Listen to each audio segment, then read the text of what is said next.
નમસ્કાર, આપ જોઈ રહ્યા છો નેશન પ્લસ ન્યૂઝ. હું છું આપની સાથે હિરલ પંડ્યા. વડોદરા જિલ્લામાં સ્થાનિક સ્વરાજ્યની ચૂંટણીનો જંગ હવે ચરમસીમાએ પહોંચ્યો છે.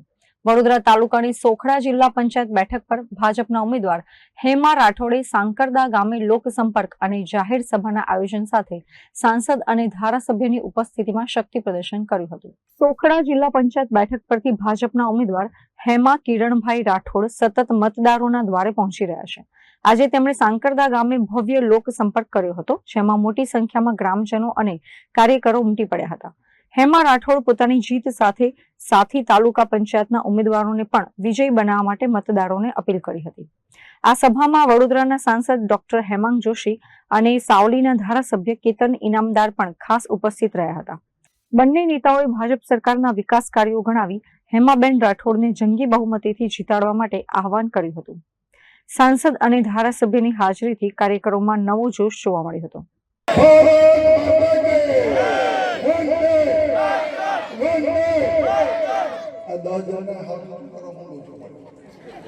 સ્થાનિક સ્વરાજ્યની ચૂંટણીના પડઘમ જ્યારે વાગ્યા છે અને હવે ગણતરીના દિવસો જ જ્યારે બાકી રહ્યા છે, ત્યારે આજે સાવલી વિધાનસભાના વિવિધ જિલ્લા પંચાયત સીટો પર ચૂંટણી પ્રચાર અર્થે સાવલી વિધાનસભાના લોકપ્રિય ધારાસભ્ય શ્રી કેતનભાઈ ઇનામદારજી સાથે ઉપસ્થિત રહેવાનું થયું છે.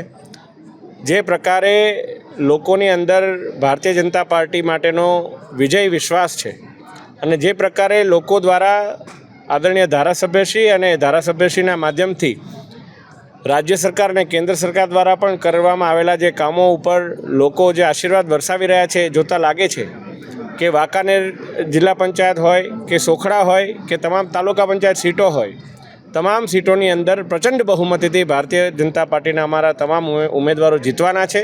અને આ જ વિશ્વાસ અને આશીર્વાદ લઈને અહીંથી અમે સોખડાથી જનતાના આશીર્વાદ લઈને અમે પ્રસ્થાન કરી રહ્યા છીએ. Bureau report, nation plus news, Savli. સમાચારોનો સતત અપડેટ મેળવવા માટે અમારી નેશન પ્લસ ન્યૂઝની યુટ્યુબ ચેનલને સબસ્ક્રાઇબ કરો, બેલ આઇકન દબાવો અને જોડાયેલા રહો ફેસબુક, ઇન્સ્ટાગ્રામ અને ટ્વિટર પર.